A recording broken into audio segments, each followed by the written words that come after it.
Taste the Daily. தை கிருத்திகையையொட்டி திருவள்ளூர் மாவட்டம் திருத்தணி முருகன் கோயிலில் திரளான பக்தர்கள் சாமி தரிசனம் செய்தனர்.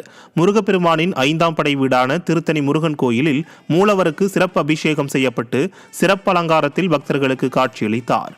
இதில் பல்வேறு மாவட்டங்களிலிருந்து குவிந்த திரளான பக்தர்கள் பால்குடம் எடுத்தும் முருகனுக்கு மாலை அணிவித்தும் அரோகரா என்னும் பக்தி முழக்கத்துடன் சுவாமி தரிசனம் செய்தனர்.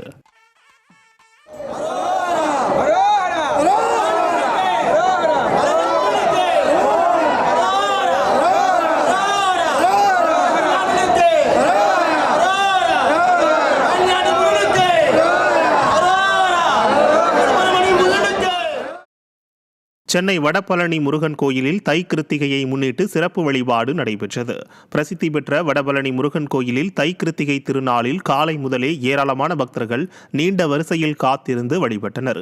உரிய பாதுகாப்பு முன்னேற்பாடுகளை ஸ்டாலின் அரசு மேற்கொள்ளாததால் பக்தர்கள் கடும் வெயிலில் நீண்ட நேரம் காத்திருந்து கடும் அவதிக்குள்ளானதாக குற்றம் சாட்டினர்.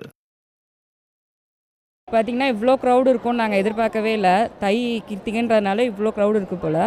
நாங்கள் எப்பவுமே வருவோம், ஆனால் பார்த்திங்கன்னா ரொம்ப கூட்டம் கம்மியாக இருக்கும். நல்லா பார்த்துட்டு சாமியெல்லாம் பார்த்துட்டு ரிலாக்ஸாக இருந்துட்டு போவோம். ஆனால் இப்போ கொஞ்சம் வெயிலும் இருக்குது, குழந்தைய கூட்டிகிட்டு வந்திருக்கோம். ஆனால் இவ்வளோ க்ரௌடு இருக்கும்னு நாங்கள் எதிர்பார்க்கல.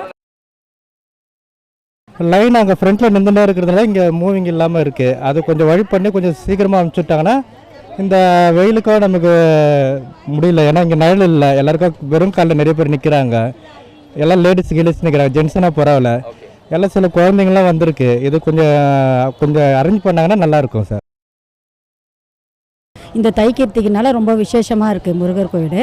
ஆனால் வந்தால் ரொம்ப கூட்டமாக இருக்குது. எப்போயுமே கிருத்திக்கு ஒரு பந்தல் போட்டு தருவாங்க, ஆனால் இந்த வாட்டி எதுவும் போடல. வெயிலாக இருக்கிறதுனால சுகர் பேஷண்ட்டு அவங்களாம் வந்து கொஞ்சம் மயக்கமாக இருக்குது. அதனால் கொஞ்சம் பந்தல்லாம் போட்டு பொதுமக்களுக்கு நல்லா வசதி பண்ணி கொடுத்தா நல்லாயிருக்கும்.